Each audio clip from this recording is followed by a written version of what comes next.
Yo, what's going on, guys? Logan here. Welcome back to another video.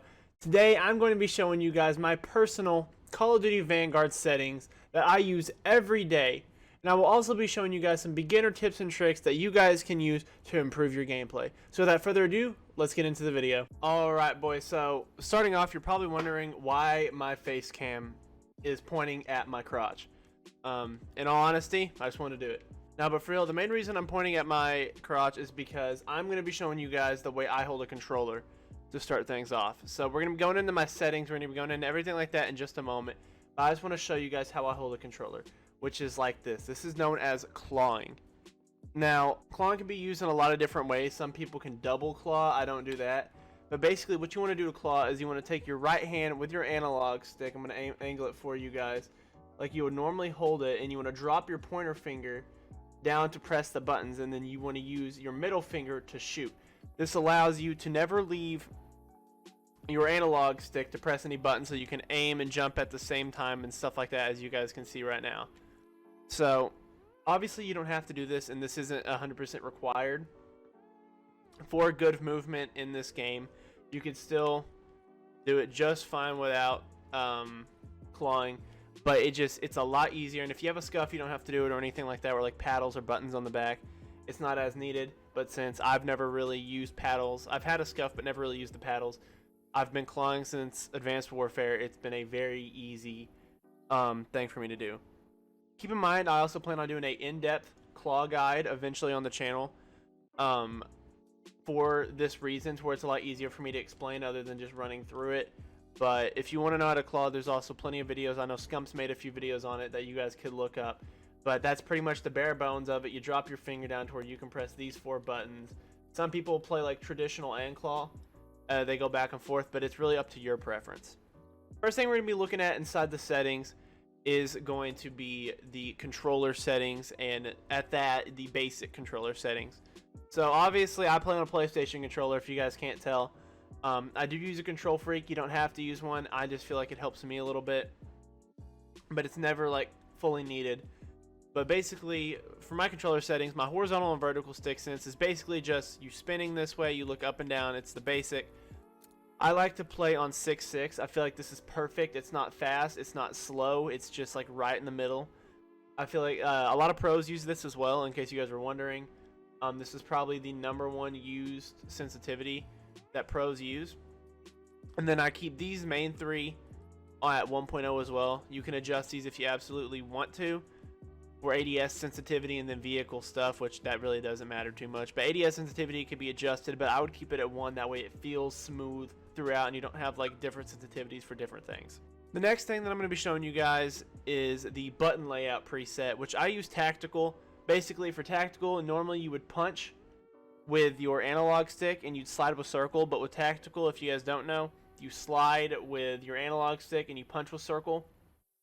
And the reason I use this is because slide canceling and a lot of drop shot movements and crouching movements are a lot easier on my fingers if I just get to press my thumb down than have to try to like double press circle and X with my claw finger. So it just takes a lot of load off my right hand. It makes it a lot easier to where it's not one finger intensive. I would not recommend switching if you've got very used to one of them, though, because if you start trying to get used to a different one, it's gonna start fucking up your accuracy, and you really don't want that. So if you're used to standard or if you're used to tactical, don't switch in between too much. Just try to stick to one that you find is comfortable and just stay with it. Next thing I want to show is that I have flipped on, which basically means this is easier for me to claw on PlayStation. I shoot with the bumpers instead of the back triggers, and then I throw my equipment with the back triggers instead. This is just where I don't have to drop my middle finger all the way down here or use my ring finger. Instead, I could just use the bumpers and they're right there. It's a lot simpler, and I feel like it's a lot more, it feels a lot nicer on PlayStation. On Xbox, however, though, I do use, when I do play with those controllers, I do use back triggers. I feel more comfortable with them. I don't like Xbox controllers as much, so I try to stay like as standard as possible. The next 3 things I'm going to show is vertical aim on foot, and then the ground vehicles and air vehicles. Obviously, these all will around stay the same. If you play inverted, you're weird. I'm just going to say that right now. It basically inverts the way you look. So if it's on inverted, if you look up on the analog stick, you look down. If you look down, you look up. So it just inverts, and if you look left and right, it stays the same, but it's just vertical, not horizontal. I like to keep that on standard. I don't know anybody who plays inverted, to be honest with you. So these three do stay on standard.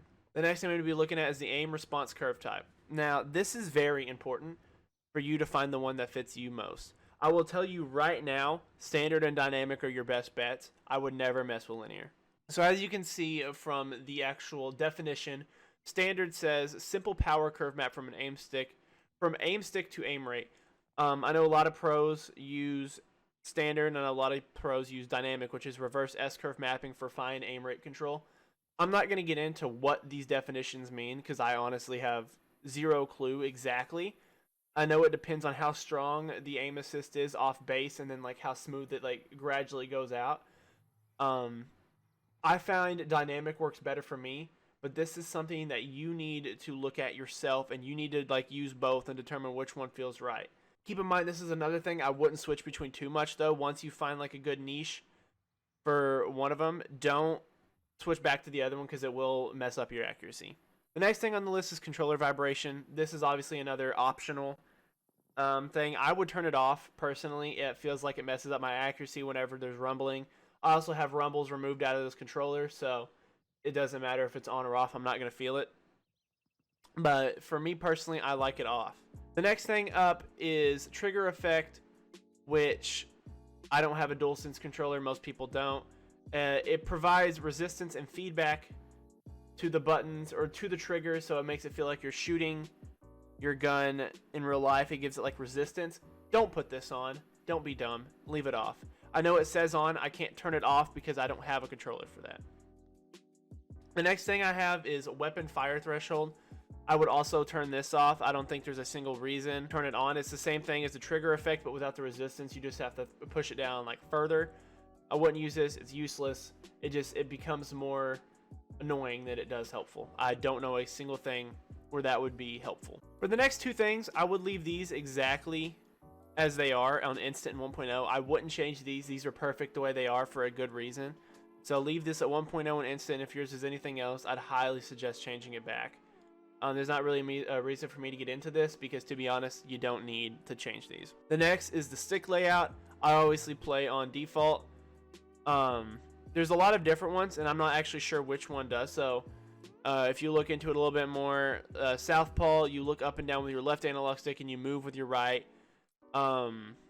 Legacy is very weird, to be honest, but as you can see, I'm just going to go through these a little bit. Pause if you want to see each one or go into the settings yourself. The best one to use is default. It's literally just default controls for every Call of Duty. There's no reason not to use it. And then controller orientation, keep it at up if you're playing like a normal player. If you do down, left, it really just depends on what orientation your controller's at. I'm obviously going to keep it at up because it's normal, it's standard. And then ADS stick swap you also want off. You don't want to change those at all. Just leave it as off. So this next part is very huge and very dependent on your gameplay. So for your left and right triggers, it's not that big of a deal if you're not shooting with them. If you're using a bumpers, you can put it at whatever. Your triggers, you might want to put a little thought into. So I'm going to explain this as much as in much detail as I can. All right, so basically when you're in game, your thresholds determine your dead zones and how much you move depending on it. So let's say if your trigger is dead zone and you have it all the way down to 0, which is the lowest, which is the most sensitive, and you have an older controller, your character might accidentally just throw a nade without you even touching the button or shoot or whatever your right one might be or your bottom triggers might be. So you want to be very careful with messing with these dead zones for your triggers, because a good key thing is I keep mine at about 5 or 10. What you want to do is you want to lower it as much as you can, run around, play the game a little bit, and if you notice you're doing inputs that you're not touching, up it a few. And then whenever you find that sweet spot, that's what you need to keep it as until it starts acting up, and then you up it a little bit more. Now for your analog stick dead zones, which is your left and right sticks, you want to make sure that it is perfect for you. I cannot give you a certain one that you should use because everyone will be different. Basically, the left and right analog stick does the exact same thing as the triggers. The lower it goes, the more sensitive it becomes. So if you put him on 0-0 and your character is just kind of like, pretend I'm not touching this, if your character is kind of drifting or like your accuracy is going like this without you touching anything, then you have it too low. You need to make it to where your character is not moving or aiming in a different direction unless you're doing it yourself, but you want to make it low enough that it is all up to you moving it, but it feels more like smooth. Basically, the dead zones make it a lot more smooth to move. Your movement can be a lot better with it, and it all around, it makes your accuracy better and everything like that. A good key way to notice if your right analog stick especially has a good dead zones is if you get against a wall like this and you stand around like right here, I'd say, let's say like right here on this mud or this fire, and you aim, shoot a few bullets, you know, into the wall, and then just reset, give it a few seconds, and then shoot again, like YY if you want. Your bullet should always be in the same location. If you do this and like some of your bullets end up over here like a little bit above, then it means your analog stick's moving, which you might be able to notice yourself, but sometimes it's so minimal that it's hard to notice without doing that. Another key thing to note is that I would put your left and right max dead zones all the way up to 100. There's no reason not to have it on 100. So make sure your minimum's at as low as it can go without messing up, and then your maximums should always be 100. There's no reason it should be 98, 99. It should be 100. Onto the more controller settings, the next thing we have is target aim assist. I really don't think I have to get into why you need this on a controller player, but I will say very basically, you can't aim without it. Your thumbsticks require aim assist or you will miss a lot of shots. I don't know a single person who can hit perfect shots without aim assist. However, this comes down to your target aim assist mode, which is I run default, which is traditional aim slowdown when nearing or aiming near a target. This is a default mode in Call of Duty Warzone. And then you have precision, which is strong slowdown when aiming closer to a target, best for accurate players. So this slows down your aiming the closer you get to a player, but it does it very strongly. So it like snaps on. Focusing is a strong slowdown when narrowly missing a target. So if you miss, it slows it down to where you can recorrect. This is best for, don't listen to that. Don't use focusing. I'm going to be honest right now. Just going to say that right off the bat. And then Black Ops is alternate slowdown when aiming near target. This is the default mode in Call of Duty Black Ops Cold War. So this is pretty much Cold War aim assist. If you like Vanguard more, if you like Cold War more, this is up to you. I would experiment between the two. But because of bunny hopping and the movement features in this game, I would honestly keep default on. Obviously, the next thing is ADS aim assist, which is only in effect for campaign and zombies, so that isn't too big of a deal considering the fact that, I mean, this isn't a zombies video or a campaign video. But I would keep it on. For your weapon mount activation, you want to make sure it's on ADS and melee to where you don't accidentally mount by accidentally pressing a button. For your weapon mount movement, when your weapon mount movement exit, you want to have that as on, and your delay also wants to be as long. This is basically if you're holding a movement input, you should exit weapon mount when you reach the surface's edge. And then this is how long the movement input must be held before exiting weapons mounting when you've reached the surface's edge. So that's how long, and then that's if you want it to be done or not.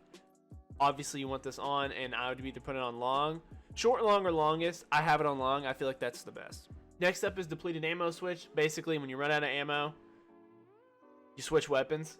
I mean, you want that because if you don't, you're going to accidentally forget to switch weapons if you're not paying attention to your ammo count. Blind fire can be on and off. No one uses it. Basically, when you're behind a wall, you can use blind fire and you can just spray around the wall really quickly. I think you can also blind fire like while you're mounted. I've never used it, and it's not very helpful because you're not going to kill anybody using it. Your automatic airborne mantle is actually very crucial for you to copy these settings. Partial will only make you automatically mantle if it can prevent a fall. That is extremely important for slide canceling. If you're sliding off an object or if you're like on the edge of something, you want it at partial. That way you don't accidentally mantle on everything.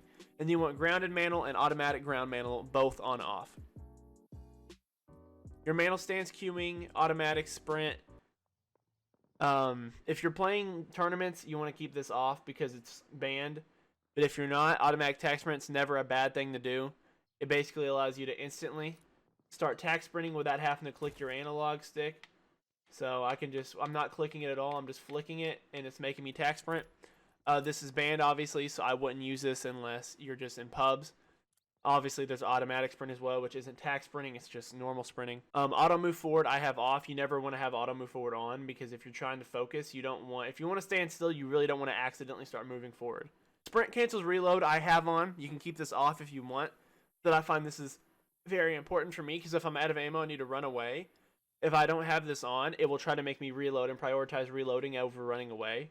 So I would definitely put sprint cancels reload on. Sprinting door bash, you want to keep this on as well. This lets you run through doors instead of having to hold square on them. That's obviously a given. Like, why would you ever want to have to stop, press square, and then keep running? And then parachute auto deploy. I mean, we don't use parachutes that much, but if you're playing a game mode that requires a parachute, I would keep that on to where you don't break your fucking legs. This is probably the most important part for one of the movement features, and that's slide canceling. Make sure your slide behavior is on tap and not hold. If it's on hold, it becomes very weird because you have to hold down the analog stick for a very long amount of time to start sliding, and it's not good. For your sprint/tactical sprint behavior, have it on toggle as well. That way you don't have to hold your tac sprint down when you do it. It kills your thumbsticks. Just make it to where you can double click your analog stick and you're good to go. Your aim down slide behavior, you also want that on hold instead of toggle. That way, I mean, you can have it on toggle if you want, if you feel like playing like that, but hold is a lot better. Your equipment behavior, you also want on hold. You don't want it on toggle, because if you accidentally forget to press it again, you're just going to cook a grenade in your hand and you're going to die. Setting aim behavior, you also want on hold and not toggle, and same with automatic weapon fire behavior. You don't want that on toggle either. Interact/reload behavior, you want it on tap to reload and tap to interact. Tap to reload's the best, and then you hold to interact and stuff like that. You can also have it as prioritize, but I would just keep it at tap to reload and then hold to interact. It's the easiest to use, and you only have to hold it for like a millisecond. Scoreboard behavior is also up to you. I put it on toggle, that way when I'm in my scoreboard, it just stays up until I press it again, so I don't have to hold it down and then let go for it to work. Those are the controller settings that I use for gameplay. Now on to more movement based. We're going to be talking about a few of the movement features in this game. I'm not going to go in too much depth with them because this is mostly a controller guide, but I'm going to be talking about how to slide cancel and how to bunny hop. So there isn't a sure shot way of being able to do this in just one go. The best way to get good at this is by practicing, but you can only practice if you're practicing right. So we're going to start with something simple, and that's slide canceling. It's been in the past, who knows how many CODs, and every COD feels like they do it a little bit differently. So for this game, we're going to do a normal slide cancel without tac sprinting first. All you want to do is you want to initiate your run, and then you want to slide. So obviously, that's not a slide cancel. You're just sliding. You're sliding as far as you can. But in order to slide cancel, all you have to do is press slide and then press slide again. The moment you do that, it cancels your slide no matter where you are. You don't have to do the full slide animation. Once you get this, and I would practice this for a while, make sure you can do this over and over again. And then once you get to this area, I'd start practicing tac sprint sliding, which is just double click your analog stick till you're in the tac sprint formation, and then you just do the same thing again. There's no difference except you're just tac sprinting instead of standard sprinting. These will obviously be used in different ways. Like if I'm going into this area and I know someone's in this corner, I'm not going to tac sprint in here. I'm just going to slide cancel into this corner, because if I tac sprint, I might overshoot, and that gives him more time to shoot me. So there's obviously, but if they're in this direction, I want to do this to where I can get across as quickly as possible. So there's different ways to do this, and you just have to kind of learn them yourself in the best way to put it. You'll learn whenever it feels better to use this, or whenever it feels better to go all the way across with a tac sprint slide. But other than that, that is the beginning part of tac sprinting. The next part you want to work on is pressing A after you tac sprint. Pressing A puts you right back into the standing stance, or A or X or jump or whatever you use for jump. So basically, once you do your double tap and slide and you cancel it, you'll notice you're still crouched. But the moment you hit your jump button, it stands you back up. It doesn't make you jump, it just stands you back up. This is how you get back into the mode that you want to be in, which is right at eye level, right in this area, to where you can even change it with like maybe like sort of like a jump if you want to, but there's a lot more movement when you're still able to jump. So once you get used to doing this and getting back up, all you have to do is aim in. You aim in after you slide cancel, and then you're good to go.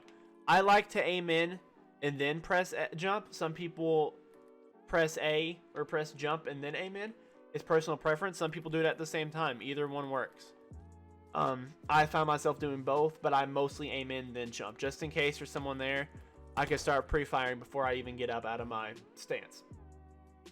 So that is the main way to slide cancel. There is other ways with automatic sprint, but that is the key way. If you're sprinting, you double tap slide to cancel your sprint, and then you stand up. The next thing I'm going to be talking about is probably going to be the hardest movement feature for anyone to learn. If you don't know how to do it already, this is called bunny hopping. Bunny hopping was introduced, I'm pretty sure, in COD 2019. It's in Vanguard. It's in Warzone. It's not in Cold War because there's not tac sprinting, and that's the key feature right here, is tac sprinting. So what you want to do is you want to start your tac sprint just like you normally would, and nothing's different. But once you start tac sprinting, you want to jump, and right before you hit the ground, or right as you hit the ground realistically, you want to press jump again. What this does is this change your tac sprint together. And see, I fail it sometimes. But once you do that, it'll change your tac sprint together, and you'll start bunny hopping across the map. And basically what it does, it gives you a little extra mobility when you're going around a corner. I just hit my head off that. But you start bunny hopping like this. It lets you camera. Like, let's say there's someone in this corner right there, and I decide to bunny hop this. Right there, they are not going to expect someone to come flying across this area that quick. I have the upper advantage on that kill. So I could go in, and I could start bunny hopping. Obviously, I messed that one up, but you get the point. So when you start bunny hopping, you could obviously bunny hop into a location and then pre-fire it as you're jumping in. A lot of players, when they're new to this, tend to bunny hop while without ADSing, and they just kind of like jump and then not ADS, which is a good way to tell if you're doing it right. But you always want to make sure while you're in midair to start pre-aiming. And I don't mean the second bunny hop. I mean as soon as you jump from the tac sprint, pre-aim. That way, whenever you're going around this corner, you already are aimed in. If you don't have to bunny hop, like let's say you're about to bunny hop, but you see someone to get the kill, you don't have to bunny hop anymore. So it's a very important feature to know that you should always aim in while you're bunny hopping. That way you can always have your accuracy on that person. Alright, anyways, that is going to wrap up this video. I hope you guys enjoyed, and I know you're probably wondering why I'm wearing 3 different shirts within all 3 versions of this clip, from the intro, the middle, and this outro. It took a few days to edit this, I'm not going to lie. But I hope you guys enjoy. I will be doing more videos for tutorials, so please let me know what you want to see next for Vanguard tutorials, and I'll see you guys later. Peace out.